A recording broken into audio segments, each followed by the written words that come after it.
yegsi ak jàmm ci TV 5 Sénégal bu dee gan nga ci page bi ñu ngi lay ñaan nga abonné te activé cloche de notification bi ngir ngay am ay xibaar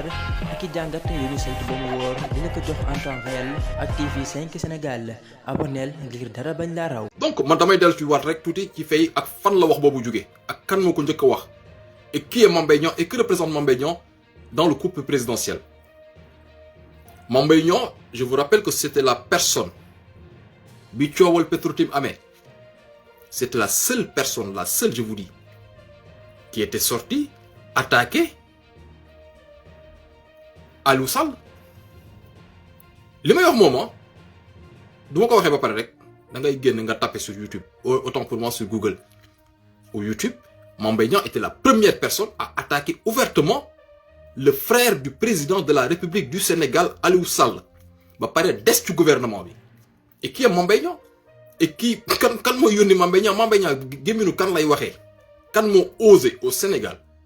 nga osé génn affronter le petit frère du président de la République du Sénégal, le tout-puissant demi-dieu représentant de Dieu sur terre, Macky Sall, bokk ci gouvernement. Donc qui est Mame Mbaye Niang et il parle au nom de qui? lu tax Mame Mbaye Niang osé def loolu des ci gouvernement kenn dàqu ko. Pour moi que ça Macky dàq na fi nit. Pour moi que ça Macky dàq na fi nit. Mame Mbaye Niang c'est la bouche de Marème Faye Sall dans le gouvernement. su saagoon nday Macky Sall sax day toog ci gouvernement bi kenn mënulu ko tous Macky Sall sax mënulu ko dara. Même Macky Sall mënulul dara Mame Mbaye Niang. Kan moo nekk à l'œuvre actuellement kan mooy manœuvrer bon c'est Marème Faye Sall qui manœuvre à travers Mame Mbaye Niang. Et ça veut dire que ce sont des choses qui ont dû être discutées entre Mame Mbaye Niang ñoom les fameux recalés ñoom Bougane ñoom ñëpp ñu waxtaan ci ba déggoo pour Marème jàppale jëkkëram pour ñu xool comment jaxase opposition bi fexe ba indi ay soi-disant recalés yoo xam ne il ne pèse même pas 0,0,0,0,0,01% de l'électorat du Sénégal ñoom nee nañu ñoom c'est eux qui vont se permettre d'aller discuter pour les élections présidentielles de 2024. Donc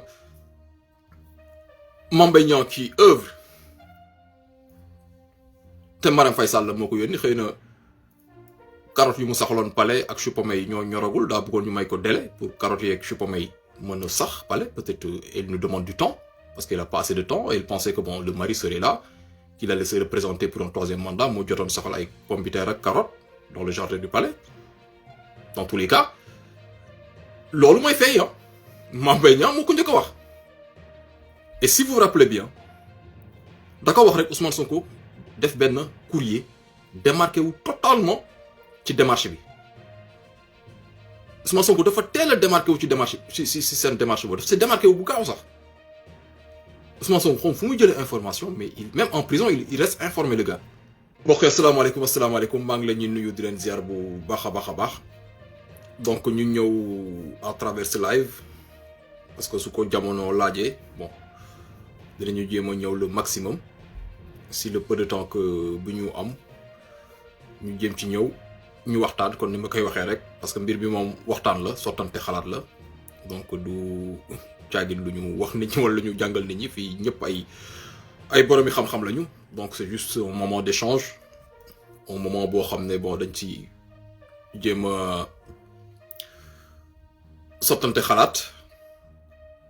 Donc man xëy na ci wax la ñee ci commentaire la kee ci bind la donc chacun joue son rôle dans ce combat donc le peu de temps bu ñu am des fois ñu jëm ko ci consacrer parce que je sais que les jours à venir ça va être un peu plus compliqué pour moi donc j'essaie le maximum d'en profiter pour su ma gisee dara comme que man xëy na may wax mais forcément nous avons tous fait le même constat et après peut-être c'est moi qui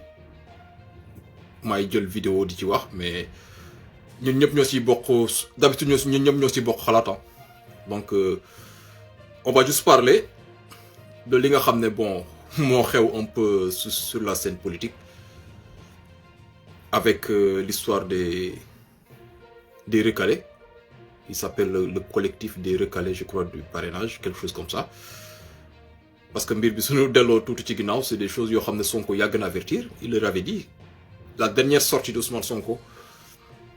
mooy sortie bu mujj def au siège Maodo booy avant ñu koy barricader avant tout ce voilà bref la dernière sortie de Ousmane Sonko soo leen delluwaatee ci sortie boobu mi ngi koy rappeler gars yi mu leen faites attention bu leen yaakaar ne injustice bi ñu may teg si man rek lay yem. N'oubliez pas que les parrainages arrivent. Ousmane Sonko l'avait dit. Avertir na leen ñoom ñëpp. Après bon ils étaient là ñii di jaay républicain ñii di jaay xawma bu kenn yee fitna ñii di xawma lan yaraax attentat yaraax terroriste xawma lan les bêtises de Antoine Diome. On a vu des politiciens ñëw jéem a appuyer ci bêtises de Antoine Diome yooyu. Alors que pourtant on avait tué dans la même période plus de 70 jeunes sénégalais abattus par balle avec des nervis yu ànd ak suñu force de défense et de sécurité. Mais ils se sont permis le luxe def ay tweet les attentats de Yaraax le fameux attentat de Yaraax attentat boo xam ne amul ko dox ba ne man de maa ngi demoon ci dëju attentat ba maa ngi demoon ci ku ñu rey ci attentat ba. Pourtant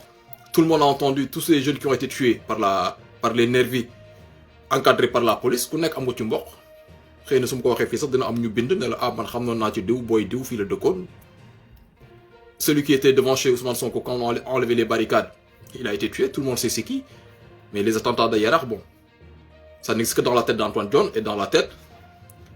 de cette opposition, Khadim Bamba di woowee l'opposition sexy. Donc, dafa am loo xam ne dama ci bëgg a ñëw rek ñu attirer ci attention ñu bëri ñu topp chronologie bi indi ce fameux dialogue des recalés des parrainages. Donc, suñu delloo ginnaaw tuuti, on va voir que cette histoire de dialogue. La première personne bu ko fi njëkk a wax c'est Mame Mbaye Niang li may wax allez sur la page de Dakar Matin Mame Mbaye Niang moo njëkk a génn attaqué d'abord Amadou Ba pendant les municipales de Dakar Mame Mbaye Niang moo génnoon attaqué Diouf Sarr pourtant il était resté dans le gouvernement pour moins que ça Macky dàq na fi nit donc Mame Mbaye Niang celui qui s'était permis ne Macky tànn na liste c'est Diouf Sarr mu génn di attaquer candidature Diouf Sarr ba pare des ci gouvernement ba pare ñu reconduire ko dans un autre gouvernement. Je sais pas si vous comprenez un peu ce que je veux dire pour vidéo bañ gudd.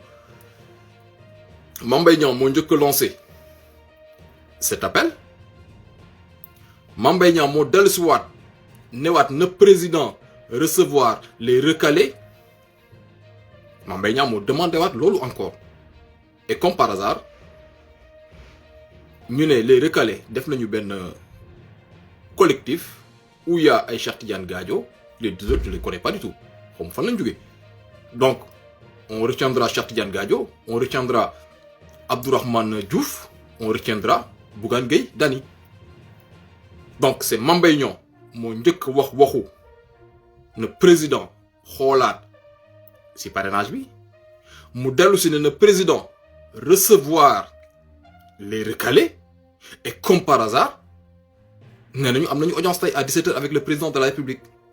donc man damay dellu ci waat rek tuuti ci fay ak fan la wax boobu jógee ak kan moo ko njëkk a wax et qui est Mame Mbaye Niang et que représente Mame Mbaye Niang dans le couple présidentiel.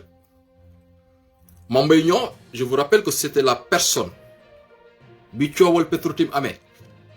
c'était la seule personne la seule je vous dis qui était sortie attaquée Aliou Sall li may wax moom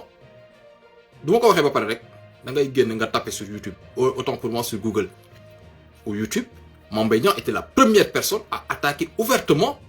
le frère du président de la République du Sénégal Aliou Sall ba pare des ci gouvernement bi et qui est Mame Mbaye Niang et qui kan moo yónni Mame Mbaye Niang Mame Mbaye Niang gémminu kan lay waxee kan moo osé au Sénégal nga osé génn affronter le petit frère du président de la République du Sénégal, le tout-puissant demi-dieu représentant de Dieu sur terre, Macky Sall, bokk ci gouvernement. Donc, qui est Mame Mbaye Niang? Et il parle au nom de qui? Lu tax Mame Mbaye Niang osé def loolu des ci gouvernement kenn dàq ko. Pour moi que ça Macky dàq na fi nit. Pour moi que ça Macky dàq na fi nit. Mame Mbaye Niang c'est la bouche de Marème Faye Sall dans le gouvernement. Su saagoon nday Macky Sall sax day toog ci gouvernement bi kenn mënul ko tous Macky Sall sax mënul ko dara. Même Macky Sall mënulul dara Mame Mbaye Niang kan moo nekk à l'œuvre actuellement kan mooy manœuvrer bon c'est Marème Faye Sall qui manœuvre à travers Mame Mbaye Niang et ça veut dire que ce sont des choses qui ont dû être discutées entre Mame Mbaye Niang ñoom les fameux recalés ñoom Bougane ñoom ñëpp ñu waxtaan ci ba déggoo pour Marème jàppale jëkkëram pour ñu xool comment jaxase opposition bi fexe ba indi ay soi-disant recalés yoo xam ne il ne pèse même pas 0,0000001% de l'électorat du Sénégal ñoom nee nañu ñoom c'est eux qui vont se permettre d'aller discuter pour les élections présidentielles de 2024 donc Mame Mbaye Niang qui œuvre te Marème Faye Sall moo ko yónni xëy na carottes yu mu saxaloon palais ak chou-pommé yi ñoo ñoragul daa bëggoon ñu may ko délai pour carottes yi ak chou-pommé yi mën a sax palais peut-être elle nous demande du temps parce qu'elle a pas assez de temps et elle pensait que bon le mari serait là qu'il allait se représenter pour un 3e mandat moo jotoon saxal ay pomme de terre ak carottes dans le jardin du palais dans tous les cas loolu mooy fay ah Mame Mbaye Niang moo ko njëkk a wax et si vous vous rappelez bien da ko wax rek Ousmane Sonko def benn courrier démarqué wu totalement ci démarche bi Ousmane Sonko dafa teel a démarqué wu ci démarche ci seen démarche boobu daf si démarqué wu bu gaaw sax Ousmane Sonko xam fu muy jëlee information mais même en prison il reste informé le gars. yegg ak jàmm ci TV5 Sénégal bu dee gan nga ci page bi ñu ngi lay ñaan nga abonné te activer cloche de notification bi ngir ngay am ay xibaar ak i jàngat yu ñu saytu ba mu wóor dina ko jox en temps réel ak TV5 Sénégal abonneel ngir dara bañ laa raw.